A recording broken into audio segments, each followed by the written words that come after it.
Assalamualaikum warahmatullahi wabarakatuh.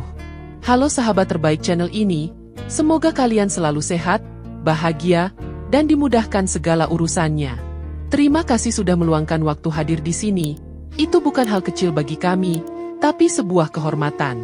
Jangan lupa dukung channel ini dengan subscribe, like, dan komentar kalian, supaya kami bisa terus menghadirkan kisah-kisah penuh makna untuk menemani hari-hari kalian. Yuk, langsung saja kita masuk ke ceritanya. Sore itu, butik kecil di pinggir jalan kota Yogyakarta tampak sepi. Jam dinding menunjukkan hampir pukul 5. Matahari sudah condong ke barat. Safitri masih sibuk merapikan rak baju dan menghitung sisa penjualan hari itu. Hembusan angin dari pintu kaca membuat rambutnya sedikit berantakan, tapi wajahnya tetap tenang. Di luar, suara kendaraan lalu lalang menyatu dengan hiruk-pikuk kota, menjadi latar sederhana kehidupannya. "Saf, kamu sudah capek sekali ya?" Suara lembut Rendra terdengar dari pintu. Ia baru saja datang setelah pulang dari kantornya. Jas yang dipakainya memberi kontras dengan kesederhanaan ruangan butik itu. Safitri tersenyum kecil, mencoba menyembunyikan lelahnya. "Tidak apa-apa, Mas. Semua sudah dibereskan," jawab Safitri sambil menutup buku catatan. Ia merasa nyaman setiap kali Rendra hadir, seolah semua beban bisa sedikit berkurang. Rendra mendekat, menatap wajah Safitri penuh kasih. "Aku tahu kamu bekerja keras, tapi aku janji, aku akan selalu ada. Kita bisa melewati semua bersama." Safitri menunduk. Kata-kata itu bagai penguat di tengah hidupnya yang sederhana. Ia tahu Rendra datang dari keluarga berada, sedangkan dirinya hanya gadis biasa. Namun cinta mereka tumbuh tanpa peduli perbedaan. Beberapa hari kemudian, kabar tentang hubungan mereka akhirnya sampai ke telinga keluarga Rendra. Bu Ambar, ibunya, langsung bereaksi keras. Pertemuan pun diadakan di ruang tamu rumah besar keluarga itu.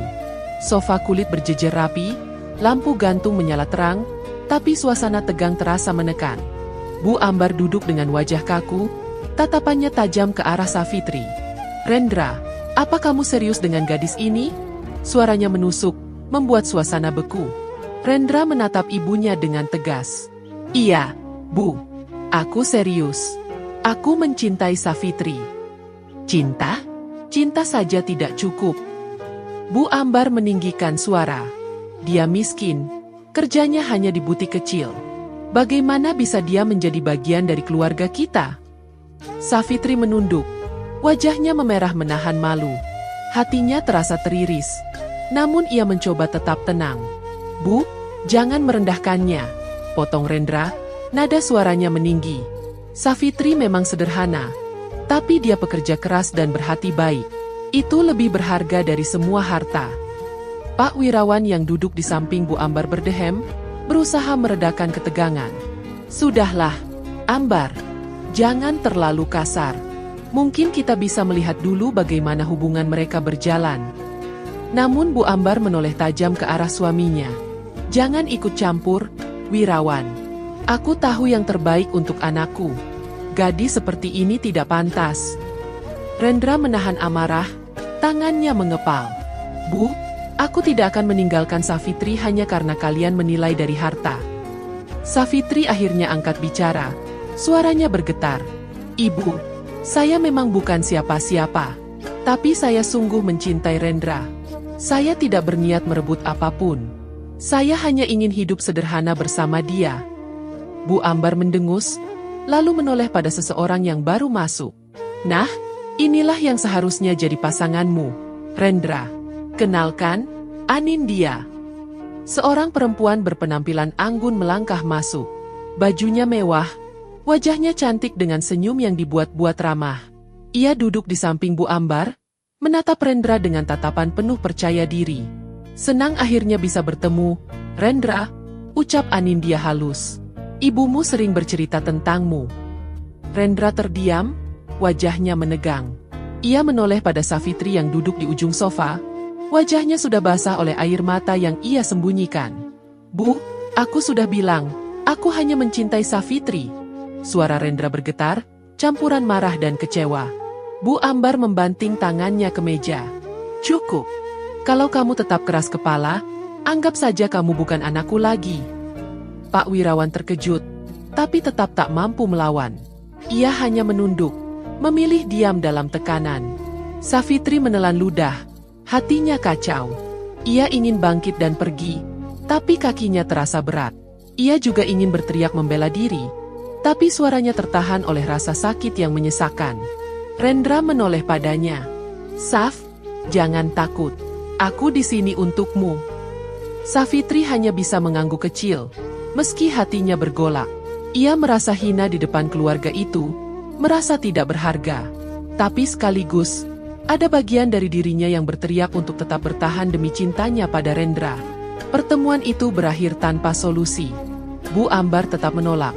Pak Wirawan memilih bungkam, dan Anindya tersenyum seolah sudah menang. Rendra menggenggam tangan Safitri erat-erat saat mereka keluar rumah. Sementara Safitri menahan tangis di balik senyumnya yang dipaksakan. Di perjalanan pulang, suasana hening menekan. Rendra memegang setir dengan wajah tegang. Safitri menatap keluar jendela, melihat lampu kota yang berkelip. "Maafkan aku, Saf," kata Rendra pelan. "Aku tidak menyangka ibuku akan sekeras itu." Safitri menggeleng, suaranya lirih. "Bukan salahmu, Mas. Aku hanya tidak tahu apakah aku kuat menghadapi semua ini." Rendra menoleh sebentar, tatapannya penuh keyakinan. "Kamu kuat. Kita akan melawan bersama." Namun hati Safitri tetap berperang. Di satu sisi ia ingin percaya pada cinta Rendra, di sisi lain rasa sakit akibat hinaan Bu Ambar begitu dalam. Malam itu, di dalam mobil yang melaju pelan, keduanya tenggelam dalam pikiran masing-masing. Safitri menutup mata, mencoba menenangkan diri, tapi luka di hatinya terus berdenyut, meninggalkan pertanyaan yang belum terjawab. Malam itu masih terasa berat setelah kejadian di ruang tamu. Safitri duduk di mobil dengan wajah pucat, matanya bengkak menahan tangis. Rendra masih menggenggam tangannya, seakan tidak rela melepas. Saat mobil berhenti di depan butik kecil tempat Safitri tinggal, ia sempat ragu untuk turun. "Saf, kamu yakin baik-baik saja?" tanya Rendra pelan. Safitri hanya mengangguk, meski jelas ia tidak sanggup berkata jujur. Hatinya masih sakit mendengar kata-kata Bu Ambar. Keesokan harinya, Bu Ambar menyampaikan undangan makan malam kepada Rendra. "Bawa saja dia kalau kamu memang nekat. Biar keluarga besar tahu siapa yang kamu bela," kata Bu Ambar dengan nada sinis. Rendra ingin menolak, tapi Safitri justru berkata lirih, "Kalau memang itu yang ibu mau, aku akan datang. Aku tidak ingin terus dianggap bersembunyi." Rendra memandangnya khawatir, tapi akhirnya mengiyakan. Ruang makan keluarga besar malam itu dipenuhi cahaya lampu kristal. Meja panjang dengan taplak putih tersusun rapi, penuh hidangan mewah. Safitri duduk di samping Rendra, berusaha menundukkan kepala. Dari awal ia sudah merasa asing di tengah keluarga besar yang semuanya berpakaian mahal. Bu Ambar duduk di ujung meja, menatap Safitri dengan pandangan tajam. "Silakan makan," ucap Bu Ambar dengan senyum yang dipaksakan. Namun suasana hening seketika berubah saat ia berkata, "Rendra, kamu tidak merasa aneh? Gadis ini bahkan tidak tahu cara menggunakan sendok garpu dengan benar." Beberapa kerabat tertawa kecil, menambah perih di dada Safitri. Rendra meletakkan sendoknya, menatap ibunya dengan tegas. "Bu, tolong jangan mempermalukan dia." Bu Ambar justru tersenyum dingin. "Kenapa? Bukankah ini kenyataan? Lihatlah cara dia makan, terlalu sederhana. Di keluarga ini, semua harus tahu tata cara." Anindya yang duduk tidak jauh dari mereka menimpali dengan suara lembut, "Tidak apa-apa, Tante. Mungkin dia hanya butuh waktu belajar. Saya dulu juga sering diingatkan kalau salah." Katanya terdengar peduli, tapi tatapannya jelas menunjukkan rasa puas melihat Safitri semakin terpojok. Safitri menunduk lebih dalam. Ia menahan air mata, menggenggam rok panjangnya erat-erat. Beberapa kali ia mendengar bisikan dari kerabat yang berkata, "Benar juga, tidak sepadan?" Atau, "Apa yang dilihat Rendra darinya?" Semua menusuk ke hatinya. Rendra menahan emosi, suaranya meninggi. "Cukup. Kenapa semua orang sibuk menilai Safitri?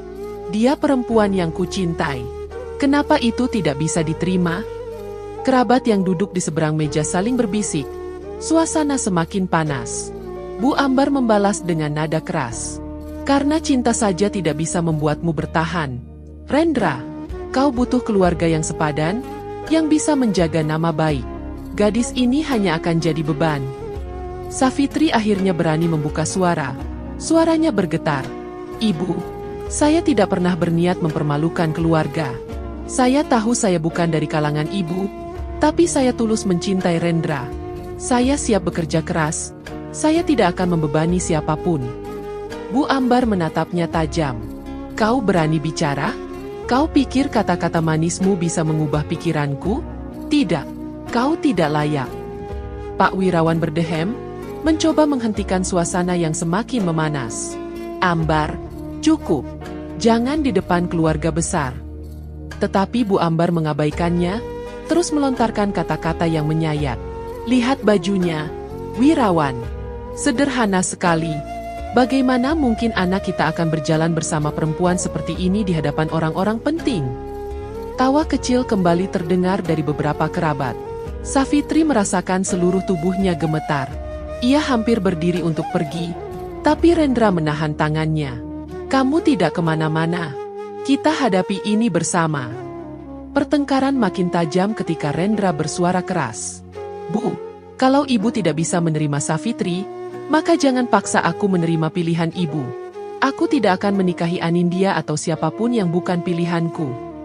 Anindya berpura-pura kaget, menutup mulutnya dengan tangan. Rendra, aku tidak masalah kalau kamu tidak memilihku. Aku hanya ingin membantu keluarga. Kalimatnya seolah rendah hati, tapi justru membuat tamu lain semakin memandang rendah Safitri. Suasana meja makan semakin panas. Kerabat-kerabat mencoba menenangkan, tapi percakapan berubah jadi saling serang antara Rendra dan ibunya. Suara kursi bergeser, suara sendok garpu beradu dengan piring. Semua orang terdiam ketika Rendra berdiri dengan wajah merah. Matanya tajam menatap ibunya. Bu, aku tidak akan pernah melepaskan Safitri. Jika ibu terus merendahkannya, sama saja ibu merendahkanku. Bu Ambar terperanjat, namun tetap keras kepala. Kalau begitu, anggap saja kamu bukan anakku. Ruangan itu seketika hening. Hanya terdengar napas berat dari semua orang. Safitri terisak pelan, berusaha menahan tangis agar tidak semakin mempermalukan dirinya. Pak Wirawan menunduk dalam, memilih diam meski wajahnya jelas menunjukkan rasa bersalah. Anindya menatap Safitri dengan tatapan samar, seolah mengatakan kemenangan ada di tangannya. Di dalam batinnya, Safitri merasakan campuran luka dan amarah. Ia tidak lagi sekadar sakit hati, tapi ada dorongan ingin membuktikan bahwa hinaan Bu Ambar salah. Namun ia juga merasa ragu, apakah dirinya mampu melawan keluarga sebesar ini. Perasaan itu membakar dadanya, meninggalkan beban yang menyesakkan tanpa jawaban. Keheningan yang mencekam setelah pertengkaran di meja makan masih terasa hingga ke ruang tamu. Safitri duduk dengan wajah tertunduk, menahan rasa perih yang masih membekas dari kata-kata Bu Ambar. Rendra duduk di sampingnya. Napasnya berat, matanya tajam menatap kosong. Sementara Bu Ambar berdiri di depan mereka. Wajahnya kaku, nada bicaranya dingin. Aku tidak main-main. Rendra, kalau kau masih bersikeras memilih perempuan itu, jangan harap kau akan mendapat bagian apapun dari keluarga ini. Warisan, rumah, bahkan nama baik yang sudah kita bangun. Semua akan kucabut darimu, ucap Bu Ambar lantang, menekan setiap kata seakan ingin menusuk jantung anaknya sendiri. Rendra mengangkat wajah, menatap ibunya dengan rahang mengeras. Bu, apa artinya harta kalau aku harus mengorbankan orang yang kucintai? Aku tidak peduli semua itu. Aku hanya ingin bersama Safitri. Bu Ambar terkejut sesaat, lalu tertawa pendek penuh ejekan. Kau kira bisa hidup hanya dengan cinta? Kau tidak tahu rasanya dijatuhkan orang-orang karena membawa menantu seperti dia. Kalau kau tetap keras kepala, jangan pernah panggil aku ibu lagi. Safitri tersentak mendengar kalimat itu. Ia menoleh pada Rendra dengan wajah bingung. Dalam hatinya, ia merasa semua ini terlalu berat. Ia ingin berkata pada Rendra untuk menyerah, tapi lidahnya keluh. Perdebatan itu seperti tembok tinggi yang menutup jalan mereka. Pak Wirawan yang sejak tadi diam hanya berdehem. Suaranya lirih. Ambar, jangan terlalu jauh. Dia tetap anakmu. Namun tatapan Bu Ambar membuatnya terdiam kembali. Seperti biasa ia memilih menunduk, membiarkan semua berjalan sesuai kehendak istrinya. Anindya, yang duduk di kursi sebelah, tersenyum samar. Ia mendekat dengan sikap pura-pura peduli. "Tante, mungkin Rendra hanya butuh waktu. Jangan marah dulu. Aku yakin dia akan mengerti siapa yang lebih pantas mendampinginya." Ucapannya lembut, tapi tatapannya menusuk ke arah Savitri, membuat hati gadis itu semakin remuk. Rendra menggeram, menoleh pada Anindya. "Jangan ikut campur. Masalah ini antara aku dengan ibuku." Anindya pura-pura menunduk, seolah tersinggung. "Aku hanya ingin membantu, Rendra. Aku tidak pernah berniat mengambil tempat siapapun." Namun setiap kata yang ia lontarkan justru membuat posisi Savitri semakin lemah di mata keluarga. Savitri berusaha menegakkan kepala, meski dadanya terasa sesak. "Ibu, saya tidak ingin Rendra kehilangan apapun karena saya. Kalau memang saya yang jadi masalah, lebih baik saya pergi." Suaranya pelan, hampir bergetar. "Tidak, Sav." Rendra langsung menoleh. Suaranya tegas. "Kamu tidak akan pergi. Aku memilih kamu, bukan harta, bukan restu yang penuh kebencian." Bu Ambar membanting tangan ke meja kecil di depannya, membuat semua orang terkejut. "Dasar anak durhaka. Kau berani menentang ibumu demi perempuan seperti ini?" Rendra berdiri, tubuhnya tegang. "Kalau memilih wanita yang kucintai dianggap durhaka, maka aku rela dicap durhaka." Ruangan itu semakin panas. Savitri hampir menangis mendengar kata-kata Rendra, hatinya campur aduk antara bangga dan takut. Ia merasa tidak pantas membuat Rendra kehilangan keluarganya. Namun di sisi lain, ia juga tidak rela melepas cinta yang selama ini jadi kekuatan hidupnya. Pak Wirawan menghela napas panjang, wajahnya muram. "Ambar, kita tidak bisa memaksa dengan cara begini. Biarlah mereka memilih jalan mereka." Namun Bu Ambar segera menatap suaminya tajam. "Kau pun sama saja. Selalu lemah menghadapi anak. Kalau dia memilih perempuan itu, jangan salahkan aku kalau semua orang menertawakan kita." Anindya kembali bersuara, mencoba meraih simpati. "Tante, jangan emosi. Saya tahu hati Rendra baik, dia hanya tersesat. Saya akan selalu ada untuk keluarga ini." Savitri merasa semakin terkucil. Ia ingin berdiri dan pergi dari rumah besar itu, tapi tangannya masih digenggam Rendra. Genggaman itu menguatkannya, sekaligus menambah rasa bersalah. Dalam hatinya ia bertanya, apakah cintanya layak dipertahankan bila harus membuat Rendra kehilangan segalanya? "Sav," bisik Rendra pelan di telinganya, "jangan pernah merasa kamu beban. Kamu bukan salahku, kamu pilihanku." Savitri menahan tangis, matanya berkaca-kaca. Ia ingin percaya sepenuhnya, tapi kata-kata Bu Ambar terus menghantui. Bayangan kehilangan, hinaan, dan ancaman harta terasa seperti belenggu yang sulit dilepaskan. Malam itu, percakapan berakhir tanpa solusi. Bu Ambar tetap dengan ancamannya. Pak Wirawan memilih diam, Anindya terus menempel dengan wajah pura-pura prihatin, dan Rendra berdiri tegak mendukung Savitri. Namun di dalam hati Savitri, luka itu semakin dalam, meninggalkan rasa marah bercampur ragu yang membuat dadanya sesak. Ia tahu cintanya tulus, tapi untuk pertama kalinya, ia bertanya pada dirinya sendiri apakah cinta ini benar-benar jalan yang tepat, atau justru kesalahan besar yang akan menghancurkan mereka berdua. Suasana setelah ancaman Bu Ambar masih terasa berat. Savitri pulang dengan wajah murung, meski Rendra terus menggenggam tangannya. Di kamar kecilnya, Savitri duduk memeluk lutut, masih teringat kata-kata pedas yang dilontarkan. Dadanya sesak, seolah semua martabatnya hancur di depan orang banyak. Ia menutup wajah dengan kedua telapak tangan, air matanya tidak lagi bisa ditahan. Malam itu, kabar semakin membuat luka bertambah. Seorang tetangga butik datang dengan wajah penuh iba. "Sav, maaf aku bilang ini. Aku dengar Bu Ambar bercerita ke beberapa orang, katanya kamu mendekati Rendra hanya demi harta keluarganya." Kata-kata itu membuat Savitri kaget. Wajahnya pucat, tangannya bergetar. Ia merasa diinjak, seolah semua ketulusan cintanya dianggap kotor. Savitri terisak keras, tubuhnya gemetar. "Apa salahku? Aku tidak pernah minta apapun. Kenapa mereka tega menuduhku begitu?" Suaranya pecah. Tetangga itu hanya menghela napas, lalu pamit meninggalkan Savitri yang masih larut dalam tangis. Tak lama kemudian, pintu diketuk. Rendra masuk, wajahnya cemas. Ia langsung mendekat dan meraih pundak Savitri. "Saf, aku tahu apa yang mereka katakan. Tolong jangan percaya. Aku yang salah karena tidak bisa menghentikan ibu. Tapi aku bersumpah, aku akan selalu di sisimu." Savitri menatapnya dengan mata basah. "Mas, sampai kapan kamu harus melawan keluargamu demi aku? Aku takut kamu kehilangan segalanya. Aku tidak sanggup kalau kamu dibenci hanya karena aku." Rendra menggenggam kedua tangannya erat. "Lebih baik aku kehilangan semua daripada kehilanganmu. Jangan pernah merasa kamu beban, Saf." Tangisan Savitri pecah lagi. Kali ini dipelukan Rendra. Namun di dalam hatinya, suara ragu terus berbisik. Ia merasa dirinya penyebab semua pertengkaran itu. Keesokan harinya, pertengkaran kembali pecah. Di depan rumah, Bu Ambar dengan lantang menegur Rendra yang baru pulang bersama Savitri. Suara kerasnya terdengar sampai ke telinga tetangga yang mulai berkumpul. "Rendra, apa kau tidak malu membawa perempuan ini terus-terusan? Semua orang sudah tahu siapa dia. Kau mau nama keluarga kita hancur karena ulahnya?" Rendra membalas dengan suara keras. "Bu, cukup.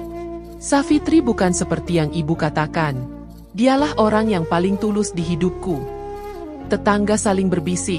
Suasana jadi tontonan. Savitri berdiri di belakang Rendra. Wajahnya merah menahan malu. Pak Wirawan datang terburu-buru, mencoba menenangkan. "Ambar, jangan ribut di depan tetangga. Malu kita dilihat orang begini." Namun Bu Ambar tak peduli. "Biar semua orang tahu. Anak kita dibutakan perempuan miskin ini. Kalau kau terus melawanku, Rendra, jangan pernah injakan kakimu lagi di rumah ini."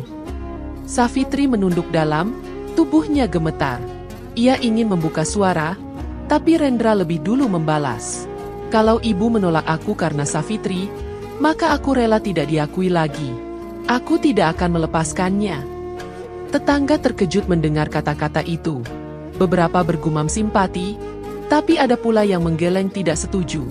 Di tengah suasana panas itu, Anindya muncul dengan wajah berpura-pura khawatir. Ia mendekat, menyentuh lengan Bu Ambar. "Tante, jangan marah begini. Nanti kesehatan Tante terganggu. Biarlah aku yang bicara dengan Rendra." Rendra menatapnya tajam. "Kamu jangan ikut campur, Nin. Kamu bukan siapa-siapa dalam urusan ini." Anindya menunduk, seolah tersinggung. "Aku hanya tidak ingin Tante sedih. Aku tidak mau keluarga ini jadi bahan pembicaraan orang." Kalimatnya membuat tetangga semakin percaya bahwa dialah sosok yang lebih pantas, sementara Savitri semakin terlihat lemah. Pak Wirawan menarik napas panjang, wajahnya tegang. "Ambar, sudah cukup. Ini bukan lagi masalah keluarga. Semua orang mendengar. Kita harus hentikan." Namun Bu Ambar justru menunjuk Savitri dengan nada getir. "Perempuan ini yang jadi sumber semua masalah. Selama dia ada, hidup kita tidak akan tenang." Savitri tak tahan lagi, air matanya jatuh deras. Ia memalingkan wajah, mencoba menutupi tangis. Rendra mendekat, meraih bahunya. "Saf, jangan dengarkan mereka. Aku di sini. Aku yang memilihmu." Tangis Savitri kian pecah. Dalam hatinya, ia merasa hancur. Ia ingin percaya pada Rendra, tapi setiap kata yang keluar dari Bu Ambar membuat keyakinannya rapuh. Ia mulai bertanya pada dirinya sendiri, apakah benar cintanya hanya membawa luka? Keributan itu akhirnya mereda ketika tetangga satu persatu bubar. Namun luka yang tertinggal justru semakin dalam. Rendra membawa Savitri masuk, meninggalkan Bu Ambar yang masih mendengus kesal. Pak Wirawan duduk di kursi teras dengan wajah muram, menatap kosong, tidak berani melawan istrinya, meski jelas hatinya kacau. Di dalam kamar, Savitri duduk di tepi ranjang dengan wajah tertutup tangan. Rendra duduk di sampingnya, meraih tangannya lagi. "Saf, jangan pernah berpikir untuk menyerah. Aku akan melawan siapapun demi kamu." Savitri menoleh, matanya basah. "Tapi Mas, sampai kapan kamu bisa kuat melawan ibumu sendiri? Aku takut pada akhirnya kamu menyesal memilihku." Rendra menggeleng, suaranya tegas. Tidak ada penyesalan, Saf. Kamu pilihanku. Tidak ada yang bisa mengubah itu. Namun batin Safitri tetap bergejolak. Antara ingin percaya sepenuhnya atau menyerah demi kebaikan Rendra. Malam itu ia terisak dalam diam. Sementara genggaman tangan Rendra belum mampu menenangkan luka hatinya yang semakin dalam. Tangis Safitri malam itu belum benar-benar reda ketika kabar baru datang menyayat hati. Dari pembicaraan tetangga yang ia dengar di depan butik, Safitri mengetahui bahwa Bu Ambar sudah mengumumkan rencana pertemuan resmi keluarga dengan Anindya. Undangan sudah tersebar. Seakan-akan pernikahan antara Rendra dan Anindya hanyalah soal waktu. Mendengar itu, tubuh Safitri gemetar. Ia merasa seolah semua perjuangannya sia-sia. Saat Rendra datang menemuinya, Safitri tidak lagi mampu menyembunyikan tangis. "Mas, apa benar ibumu sudah mengumumkan pertemuan dengan Anindya?" Suaranya parau. Rendra menatapnya dengan rahang mengeras. "Iya, aku baru tahu. Tapi aku tidak pernah menyetujuinya. Itu semua hanya permainan ibu. Aku tidak akan menikah dengan siapapun selain kamu." Safitri menggeleng lemah. Tapi semua orang akan mengira itu benar. Semua akan melihat aku sebagai penghalang. Rendra menggenggam tangannya. "Biar semua orang bicara apapun, aku akan tetap berdiri di sampingmu. Jangan pernah ragukan itu." Namun kabar undangan itu benar-benar membuat kerabat berkumpul di rumah besar keluarga. Ruang tamu yang luas dipenuhi kursi. Para saudara dan tetangga duduk dengan wajah penuh rasa ingin tahu. Bu Ambar berdiri di depan mereka, dengan Anindya yang duduk manis di sampingnya. "Hari ini aku ingin memperkenalkan calon menantu keluarga kita. Anindya adalah sosok yang pantas mendampingi Rendra, cantik, terhormat, dan keluarganya terpandang," ucapnya lantang. Bisik-bisik langsung terdengar. Beberapa kerabat menoleh pada Safitri yang duduk di sudut ruangan bersama Rendra. Tatapan mereka penuh penilaian. Seorang bibi berbisik keras, "Cukup untuk didengar. Kalau aku jadi dia, aku sudah pergi. Malu duduk di sini." Safitri menunduk. Air matanya jatuh diam-diam. Ia merasa benar-benar dipermalukan. Namun sebelum ia bisa berdiri, Rendra bangkit dengan wajah tegang. "Cukup, Bu. Hentikan semua ini. Aku hanya mencintai Safitri. Tidak ada yang lain." Suasana seketika tegang. Semua orang terdiam. Lalu mulai terdengar gumaman kaget. Bu Ambar menoleh dengan mata melotot. "Kau berani memalukan ibu di depan semua orang?" Rendra membalas lantang. "Aku tidak memalukan siapapun. Yang memalukan adalah memperkenalkan calon menantu yang bahkan bukan pilihanku. Sementara aku berdiri di sini bersama orang yang kucintai." Anindya berpura-pura menunduk. Wajahnya mulai basah air mata. "Maafkan aku, Tante. Aku tidak tahu kalau Rendra akan sekeras ini. Aku tidak mau jadi masalah." Suaranya terdengar lirih, penuh kepura-puraan. Tangisnya justru membuat banyak orang semakin bersimpati padanya. Kerabat lain mulai menyalahkan Safitri. "Lihatlah, anak itu membuat keluarga berantakan. Kalau bukan karena dia, acara ini tidak akan kacau." Safitri semakin menunduk. Air matanya tak bisa dibendung. Ia ingin sekali pergi dari ruangan itu, tetapi tangan Rendra kembali menggenggamnya erat. "Saf tidak salah. Jangan salahkan dia. Semua ini karena aku yang mencintainya. Aku yang memilihnya. Aku tidak akan pernah memilih Anindya atau siapapun selain Safitri." Suara Rendra menggema, membuat suasana semakin panas. Bu Ambar mengepalkan tangan, wajahnya merah padam. "Rendra, kau benar-benar anak durhaka. Kau berani melawan ibu hanya demi perempuan ini?" Pak Wirawan yang duduk di tengah tamu mencoba bicara. "Ambar, tenanglah. Jangan sampai keluarga makin malu." Tapi Bu Ambar menepis ucapannya. "Diam, Wirawan. Kau selalu lemah." Tangis Anindya semakin keras. Ia menutupi wajah dengan sapu tangan, sementara beberapa orang berusaha menenangkannya. "Kasihan sekali Anindya. Sudah dipermalukan begini," bisik salah satu tamu. Safitri merasa seluruh ruangan menuduhnya. Dadanya sesak, matanya perih. Ia ingin berdiri, ingin berkata bahwa ia akan pergi demi kebaikan semua, tapi Rendra kembali menatapnya tegas. "Jangan bergerak, Saf. Aku tidak akan membiarkanmu dipaksa menyerah. Bu Ambar mendekat, berdiri di hadapan keduanya. Kalau begitu, keluar kalian berdua dari rumah ini. Jangan pernah kembali sebelum kau sadar. Rendra. Hening panjang menyelimuti ruangan. Semua mata tertuju pada Safitri yang masih menunduk dengan air mata tak berhenti jatuh. Batinnya terasa terbelah dua. Ia ingin percaya pada cinta Rendra, tetapi luka penghinaan yang terus datang membuatnya ragu. Pertanyaan itu kembali menghantam dirinya. Apakah benar cintanya hanya akan membawa Rendra semakin jauh dari keluarganya? Suasana tegang setelah pengumuman undangan itu masih membekas ketika ruang tamu rumah besar kembali dipenuhi keluarga besar dan kerabat. Kursi-kursi sudah ditata rapi, makanan tersaji di meja panjang, dan lampu gantung menyala terang. Namun, bukan cahaya yang menyinari, melainkan tatapan penuh penilaian yang membuat Safitri merasa tercekik. Meski hatinya berat, ia tetap datang bersama Rendra, menolak dianggap pengecut. Begitu Safitri melangkah masuk, bisik-bisik langsung terdengar. Itu dia orangnya, kata seorang sepupu Rendra dengan nada mengejek. Bu Ambar berdiri di tengah ruangan, menatap Safitri dengan dingin. Aku heran, kenapa kau masih berani datang? Bukankah sudah jelas kau tidak diterima di sini? Katanya lantang. Suaranya menggema membuat tamu-tamu yang hadir terdiam. Rendra segera berdiri di samping Safitri, menahan marah. Bu, jangan bicara seperti itu. Safitri punya hak untuk berada di sini. Dia datang karena bersamaku, bukan karena ingin dipermalukan.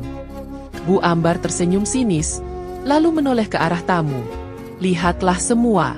Gadis ini tidak tahu malu. Sudah jelas ditolak, tapi tetap saja datang, seakan-akan punya harga diri. Perempuan semacam ini tidak pantas jadi menantu keluarga kita. Kata-kata itu menusuk telinga Safitri. Ia menggenggam erat rok panjangnya agar tangannya tidak gemetar. Beberapa tamu menggeleng, sementara yang lain berbisik, menambah rasa perih di hatinya. Anindya maju perlahan, dengan wajah manis yang penuh pura-pura iba. Tante, jangan bicara begitu. Safitri mungkin hanya ingin menunjukkan ketulusan. Tidak semua orang bisa mengerti posisi kita. Kalimatnya terdengar lembut, tapi jelas menempatkan Safitri sebagai orang yang salah. Rendra menatap Anindya dengan tajam. Berhenti pura-pura baik, Nin. Kau tahu betul ibuku menghina Safitri. Jangan kau tambahkan lagi dengan sikapmu. Beberapa kerabat langsung menoleh, merasa canggung dengan kalimat Rendra yang blak-blakan. Anindya pura-pura terkejut, matanya berkaca-kaca. Aku hanya berusaha menenangkan suasana. Aku tidak berniat menyakiti siapapun. Pak Wirawan yang duduk di kursi sudut ruangan menunduk dalam, wajahnya muram. Ia tidak berani menyela meski jelas hatinya terusik. Pertengkaran semakin panas. Rendra mengangkat suara. Bu, cukup sudah. Berhentilah mempermalukan Safitri di depan semua orang. Kalau ada yang harus disalahkan, salahkan aku. Aku yang memilihnya. Bu Ambar membalas dengan nada tinggi. Justru itulah kesalahanmu. Rendra, kau memilih perempuan miskin ini daripada Anindya yang jelas-jelas lebih pantas. Kau menutup mata terhadap masa depanmu. Safitri tidak tahan lagi. Air matanya jatuh, meski ia berusaha menahannya. Ia berdiri perlahan, suaranya bergetar. Ibu, saya tidak pernah memaksa. Saya tahu saya tidak sempurna. Tapi saya tidak pantas dihina seperti ini di depan banyak orang. Bu Ambar menoleh cepat, matanya penuh amarah. Kalau kau tahu tidak pantas, kenapa masih di sini? Keluar. Jangan hancurkan keluarga kami dengan kehadiranmu. Ruangan menjadi riuh. Beberapa tamu menutup mulut, kaget mendengar kata-kata setajam itu. Rendra segera menarik tangan Safitri. Kamu tidak kemana-mana. Saf, kamu tetap di sini bersamaku. Safitri terhenti, tubuhnya kaku. Hatinya berteriak. Harga dirinya hancur. Tetapi cintanya pada Rendra menahannya agar tidak melangkah pergi. Air matanya jatuh semakin deras. Tubuhnya bergetar di samping Rendra yang terus berdiri melawan ibunya. Pak Wirawan akhirnya bersuara, pelan namun terdengar jelas. Ambar, tolong berhenti. Kita sudah mempermalukan diri sendiri di depan keluarga besar. Namun Bu Ambar tidak peduli. Lebih baik aku dipermalukan sekarang daripada membiarkan anakku hancur di kemudian hari. Hening panjang terjadi setelah kalimat itu meluncur. Semua mata tertuju pada Savitri yang berdiri dengan wajah penuh air mata. Ia ingin pergi, tapi genggaman tangan Rendra menahannya. Dalam batinnya, ia terjebak antara harga diri yang hampir runtuh dan cinta yang tidak sanggup ia lepaskan. Ruangan itu masih penuh dengan suara berbisik dan tatapan sinis ketika Savitri akhirnya tidak sanggup lagi. Air matanya jatuh tanpa bisa ia tahan. Tubuhnya gemetar, dan dengan perlahan ia melepaskan genggaman tangan Rendra. Aku tidak sanggup lagi. Mas, biarkan aku pergi. Aku tidak pantas diperlakukan seperti ini. Suaranya lirih, nyaris patah. Savitri berbalik, langkahnya goyah menuju pintu. Saat itulah Rendra, dengan wajah tegang dan mata berkaca, tiba-tiba berlutut lalu bersujud di hadapannya. Semua tamu terkejut, suara berbisik langsung terhenti. Hanya isakan kecil terdengar dari sudut-sudut ruangan. Saf, aku mohon, jangan tinggalkan aku. Suara Rendra bergetar, terdengar jelas di tengah hening. Aku rela kehilangan segalanya, asal tidak kehilanganmu. Tanpa kamu, aku bukan siapa-siapa. Savitri terhenti di tempatnya. Tubuhnya kaku, matanya terbelalak menatap Rendra yang bersujud di lantai dengan penuh kerendahan hati. Tangannya gemetar, hatinya luluh oleh ketulusan yang begitu nyata. Bu Ambar sontak berdiri, wajahnya merah padam, nadanya tajam menusuk. Rendra, apa yang kau lakukan? Kau mempermalukan keluargamu sendiri di depan semua orang. Rendra tetap tidak bangkit. Suaranya semakin tegas meski kepalanya menunduk. Kalau bersujud di depan wanita yang kucintai dianggap memalukan, maka biarlah aku dipermalukan. Aku tidak akan pernah melepaskan Savitri. Tangis pecah di antara para tamu. Beberapa orang menutup mulut, menahan haru. Ada yang menunduk, ada pula yang mengusap air mata. Namun di sisi lain, bisik-bisik juga terdengar, menyebut tindakan Rendra keterlaluan dan tak pantas. Anindya yang duduk di kursi samping mencoba menahan tangis. Wajahnya pucat. Ia menutup wajah dengan sapu tangan, tapi jelas air matanya jatuh karena kecewa. Dalam hatinya ia hancur. Menyadari Rendra lebih memilih Savitri bahkan dengan cara yang paling menggemparkan. Pak Wirawan hanya bisa menunduk. Hatinya diliputi rasa bersalah. Ia tahu sudah terlalu lama membiarkan Ambar mendominasi semua keputusan. Namun, seperti biasa, lidahnya keluh. Ia hanya menatap lantai, membiarkan semua berlangsung di depan matanya. Savitri menatap Rendra dengan air mata bercucuran. Mas, kenapa kamu melakukan ini? Aku tidak ingin kamu dihina. Aku tidak ingin kamu sampai seperti ini hanya karena aku. Rendra mengangkat wajahnya, matanya basah. Aku tidak peduli apapun kata mereka. Aku hanya peduli kamu tetap ada di sisiku. Aku tidak akan bangkit sebelum kamu yakin bahwa aku tidak akan pernah melepaskanmu. Bu Ambar maju, suaranya pecah oleh amarah. Rendra, berdiri sekarang juga. Kau mempermalukan aku, mempermalukan keluargamu, mempermalukan dirimu sendiri. Namun Rendra tetap bergeming. Ia justru menoleh pada ibunya.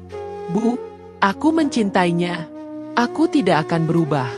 Mau ibu marah, mau ibu menolak, aku tidak peduli. Yang kubutuhkan hanya Savitri. Tangis Savitri semakin deras. Hatinya penuh gejolak. Di satu sisi ia merasakan cinta Rendra yang tulus. Begitu dalam hingga rela merendahkan dirinya di depan banyak orang.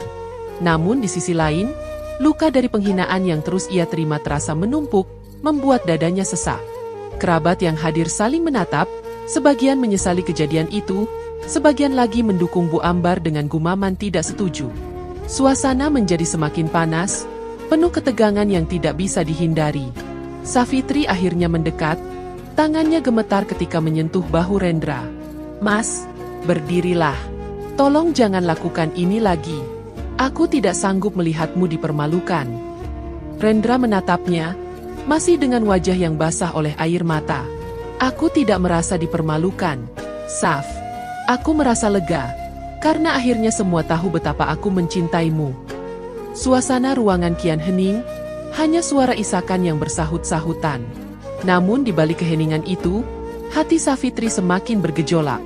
Cintanya memang kuat, tetapi luka yang ia simpan terlalu dalam.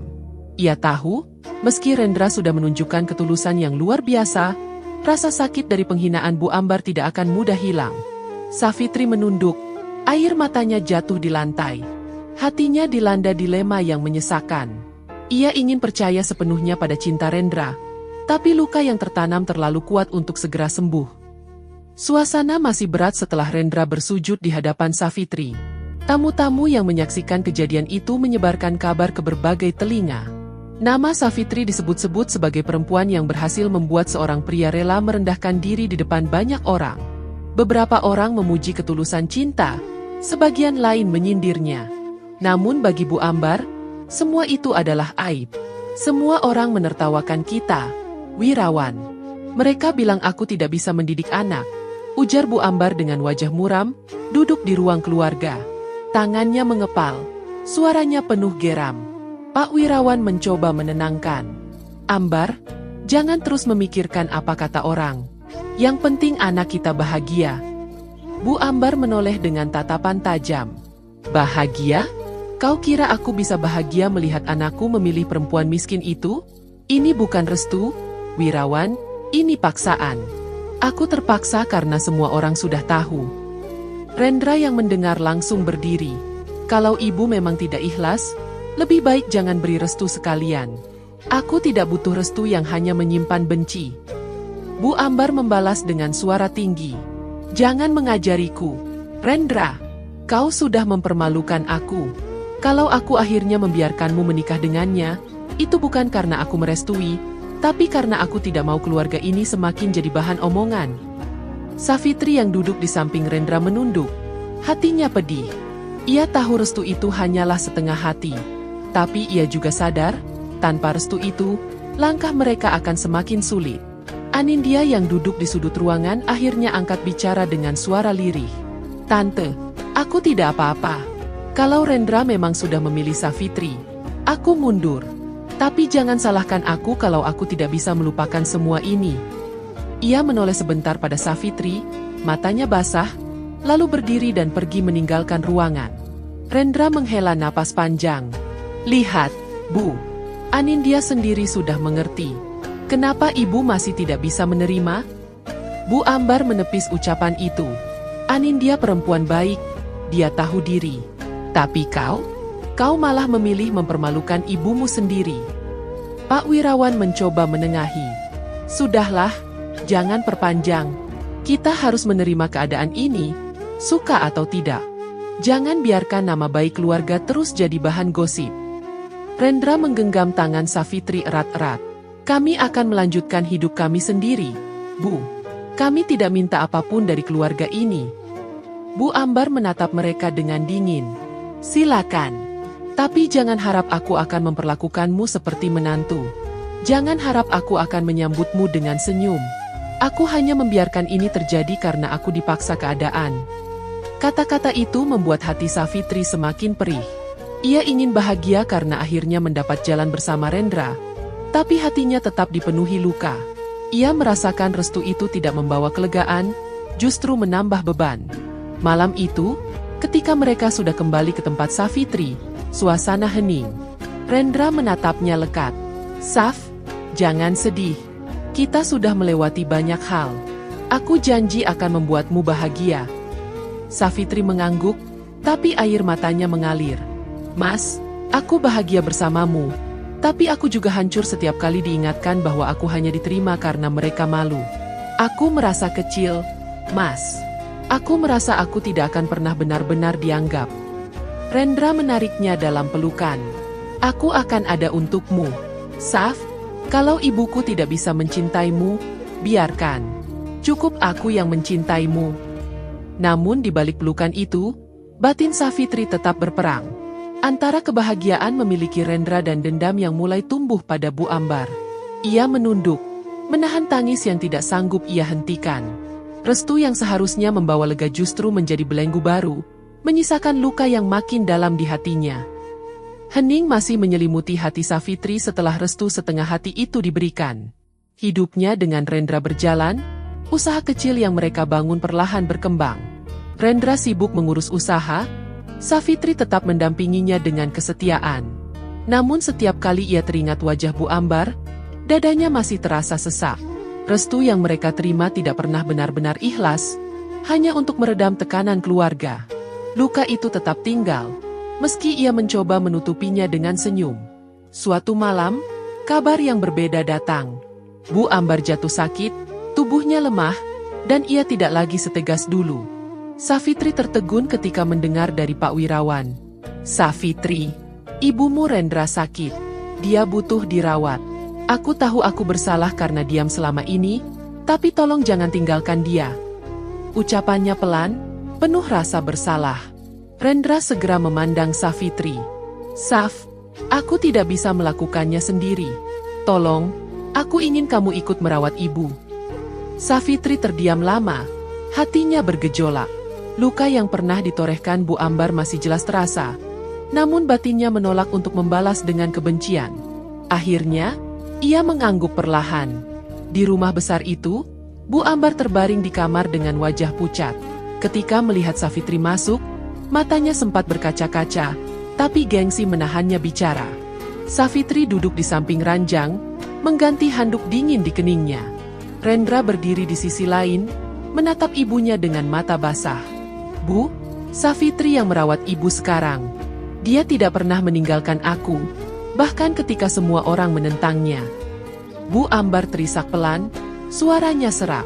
"Kenapa kamu masih mau merawatku, Saf? Aku sudah terlalu jahat padamu." Safitri menunduk, tangannya terus merapikan selimut. "Karena ibu tetap ibunya Rendra.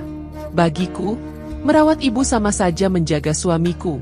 Saya tidak bisa membalas kebencian dengan kebencian lagi." Tangis Bu Ambar pecah. "Aku salah. Selama ini aku buta oleh gengsi. Aku menghina kamu, merendahkanmu, tapi ternyata kau yang paling tulus. Tidak ada harta yang bisa menggantikan ketulusanmu." Pak Wirawan masuk, wajahnya muram penuh penyesalan.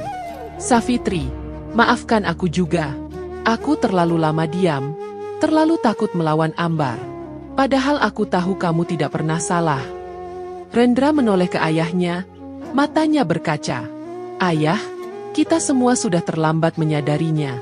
Tapi setidaknya sekarang ibu tahu siapa sebenarnya Safitri." Safitri hanya terdiam, dadanya penuh sesak.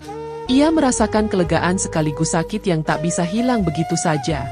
Luka lama tetap tinggal, meski kata maaf sudah terucap. Bu Ambar meraih tangan Safitri dengan gemetar. "Kau menantuku yang sesungguhnya. Maafkan aku, Nak.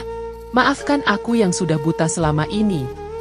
Air mata Safitri jatuh deras. Ia menggenggam tangan Bu Ambar, meski hatinya masih penuh luka. "Saya memaafkan ibu. Semoga kita bisa menutup semua ini dengan lebih tenang." Suasana kamar itu dipenuhi tangis.